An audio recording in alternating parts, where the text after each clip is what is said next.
My next guest is Brenda Blindenbach, who I'm super excited to have here today. Brenda is a holistic health and wellness coach and a certified emotion code practitioner.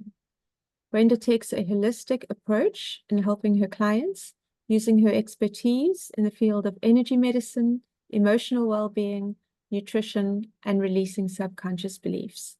She helps people understand that the body is designed to heal itself, and by giving it what it needs, the body can be rejuvenated and healed.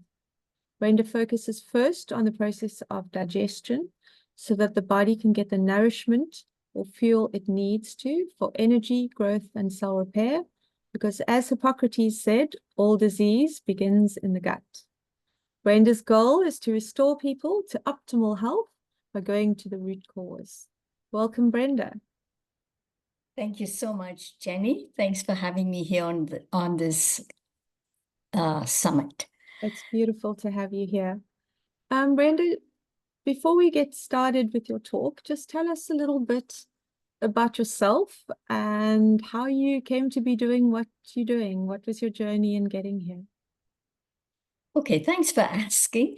My father was the first one that got me to asking questions. He said, Brenda, if you want to have answers, you need to ask questions, because that's how you get answers. Yeah. And I was always curious as a child, like most people are, most children are.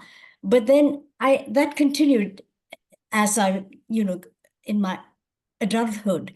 And so I kept asking questions because I wanted to know, where exactly did I come from before I was born?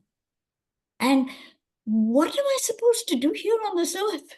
Is there something special, or, what was the purpose for it? And as I kept putting out these questions, I got some answers. And the first thing I understood was that I'm not just this body. I have an emotional body, a mental body, and a spiritual body. And we have to bring all this into alignment. So that's how I got into this work, because the body is very important. If you have a crack in a container, a glass, a mug, if you put any liquid in it, what would happen? The liquid would move through the crack and you would lose all that liquid, right? It's the same thing with us. If we don't take care of our body, we're going to lose the energy, the source energy, and then we become discouraged and anxious and fearful and all those other things that And too cause many us. people are living with a whole lot of those cracks, which they're not even really aware of. They're trying to put Band-Aids on those cracks, and they're not right. They're not even listening to their body to know that those cracks are there. So Right. yeah, Right. it sounds like you've been questioning from a very young age. I have, and I still do. Right? That never ends. Yeah. So this is why I do the work that I do. I help women, especially those that are between 40 and 70, that are having issues with their gut, re-establish their gut and help them to get more energy and the freedom to do what they want. Life is so full of all kinds of things, their purpose, their vision. So that's why I became a health and wellness coach. And I'm a holistic one, so I take all of it into account. Mind, body, soul. So yes. I know that you focus on gut health, but you also you bring mindfulness into it. You bring the whole, well, like you said, holistically. Right. So today, I believe you're speaking to us on raising your consciousness. Can you tell us more about that? I'd love to. So on my journey, and I'm still on it, I came across, things like dimensions and consciousness and perceptions and all these kind of things. And I'm sure our audience has also heard of this. So I want to actually begin there about dimensions, because we've heard these words, but we really don't know what they mean. So I'm going to just talk about dimensions. What is a dimension? Or what are dimensions? It's not a place. First thing we need to realize, we're not going to a place from one dimension to another. It's a state of consciousness, of perception. So let me just talk to you quickly about what these dimensions are, so you have an idea literally of changing your perception. So say you had a toddler and you gave him some Lego blocks and he put them in a row, like this, one row from left to right. Now a person on the first dimension has no other perception except this line, left to right. And you could go from right to left, but that's all it has. But then the little toddler decides to put blocks going from down to up and up to down, on the table or whatever. And a person in the second dimension now realizes, oh my goodness, I cannot just, I have the ability to walk in a straight line, but also up and down. That's second dimension, length and width. What about the third dimension? Now, these two don't have any idea what the third dimension is. Their perception is only what they know. The third dimension is like your toddler making a square, right? So now you have length, you have width, and height. That is the like third a cube. dimension. Yes. So what is the fourth dimension? So these three dimensions have to do with space. The fourth dimension has to do with time. So your toddler, so it's like, imagine you have a movie and you can change that movie anytime you like, if you were making it. Like this toddler can make a nice little Lego building, and tomorrow he can tear it down. And the day after that, he can build a new one, completely different. That's time. And then in these dimensions, you have no idea what the fifth dimension is. So imagine if you had a pyramid, saw a picture of a pyramid. The pyramid is standing on a base. It's like on a cube. It's got length, breadth, height. And then it can look down and can see all the four dimensions. So you see how our perception has changed from one to another. Now, when we are born, we come into this third dimension. And this third dimension is, again, a state of consciousness. And it's to do with polarity. It's to do with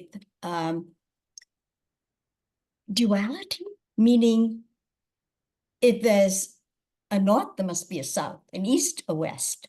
If there's evil, there's also goodness, light and darkness. You see, it's a contrast, right? And it's, unfortunately, we are into a lot of judgment in the third dimension. Because of this, we're judging things as good or bad. I'm better than you. I'm not as good as you, whatever. And that brings separation. So third dimensional, if we want to transmute this, we've got to stop this judgmental kind of thinking, right? So part of it is your own self-development, but then it's more than that, because then your connection with source comes into it. Right, exactly. So what we want to, so here again, we need to be aware. We're not aware of what's happening.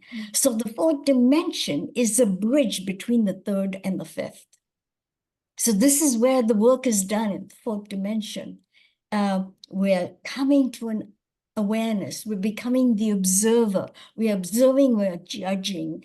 I remember this little thing, the story about where I first learned about judgment. my mentor at that time, Margaret Ruby, was teaching about it. And so when she finished her talk, I went to her and I said, Margaret, I'm not blind. I can see that there's all this happening. Am I just supposed to sweep it under the carpet? She laughed and she said, no, you're doing exactly the right thing. You are observing that there is all these things happening that you don't like or whatever. But you're But not she said, reacting to it. So you're not engaging with it. You're just yes, and observing it, noting it, and not reacting. not judging it as right or wrong, good or bad. That's the difference between being an observer and observing it and putting a judgment on it. Yeah. Okay, so that's where the work has to be done. Now, the fifth dimension is very expansive as opposed to the third dimension. So you're saying the transformational work happens in the fourth dimension, which is the bridge. The bridge. The transformational, letting go of old patterns, realized in the new way, that's all in the fourth dimension, which is the bridge. Yeah, the observer effect. In other words, you're just observing it, move on, okay? That's the same thing that happens in meditation, the very same thing. So now so this is where we want to go because it's expansive. The third dimension is very constrictive. The fifth dimension is just the opposite. It comes from the head to the heart. The thinking mind, which is also called the egoic mind. We have 60,000 thoughts a day. And they're almost all the same. They're repetitive. And for so many people, so many of them are negative, or repetitive, yes, exactly. or the same patterns. And that's how we are kept in this third dimensional field, right? So that's why we need to observe our thoughts, because our thoughts evoke emotions. And then according to what those thoughts were, those emotions are not so good, don't make us feel good. You know, things like shame and guilt and frustration and disappointment and anger, all that, it keeps us there. And then according to how we feel, those are the actions we take or don't take. So part of raising our consciousness is being mindful, being very aware of our thoughts and in the present moment, and then our thoughts lead to our emotions. So then managing our emotions. Right. So and being very aware of our emotions. Exactly. Yeah, because it's harder to be aware of our thoughts. You are, but it can go for a long time before you're aware, right? But your emotions, you're more aware of it than your thoughts. So the work has to be done here because the fifth dimension is all about heart energy, as opposed to the egoic mind, which is the energy of thoughts that bring you down. And one of the things that stop us, there are many things. One is, of course, judgment and separation. The other thing is that we don't like to feel pain. So we don't go there. Off their emotions. Yeah, they don't want to exactly connected to emotions. We all do that. So I'm sensing the embodiment part is where you're going with mindfulness, which then leads to the embodiment, because it's becoming very aware of our emotions. Right. And unfortunately, this is because we don't want to feel the pain. What we do is we do other things to distract ourselves so that we don't feel the pain, right? Things like addictions. And we think, this is our mindset, we think addiction is only to do with drugs and alcohol, mainly, right? When you think of addiction. But it's anything that will take you away from dealing with that pain. It could be eating, right? Sex, TV, shopping, all kinds of things. Anything that will prevent you from feeling the pain and dealing with it and doing the work. So, so that's the first thing. So this is where, by the way, I wanted to just talk about power versus force. This is a book by Dr. David Hawkins. Can you see it? Yeah. Okay. And he's the one that actually has done all he is not alive anymore, but he's done like 40 years of work on consciousness.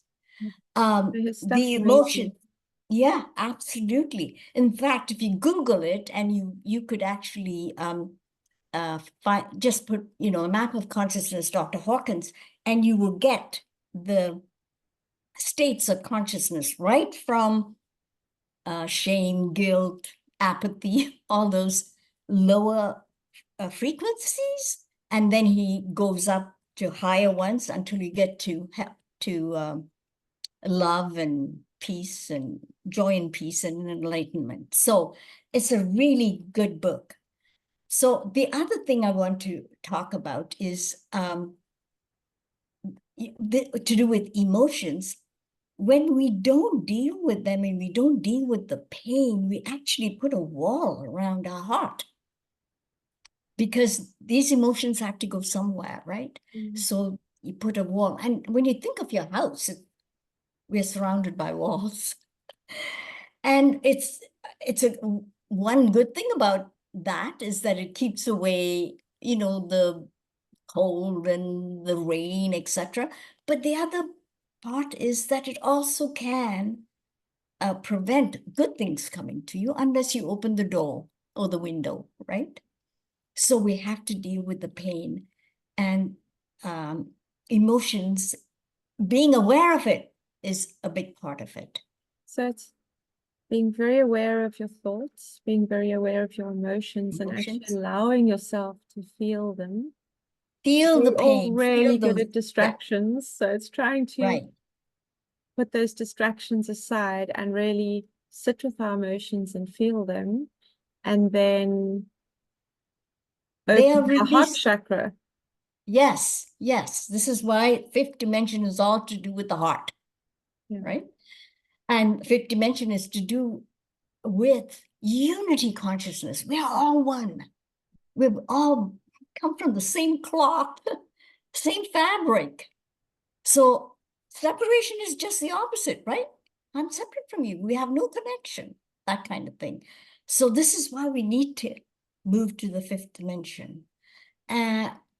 So one of the things that we need to know is that emotions can actually dissipate pretty quickly, even though you may have to deal it over and over again. But the thing is to feel it, and then as you feel it and you talk to it and you realize in this present moment, this is what I'm feeling, but this is not the real me. This is really an illusion. This is why we need I'm not that emotion. I'm just having that emotion emotion temporarily. at this moment. Yes. Feel it, own it, And feel it, release it. yes, and it goes, right? Mm. Yeah. So this is the work that we have to do. This is called the inner work. And some of the other things that will help us to stop this mind chatter going are things like meditation. I don't know how much time I have here, Jenny, but meditation, we know about it and we do it. I'm not saying we don't, but we focus mainly on the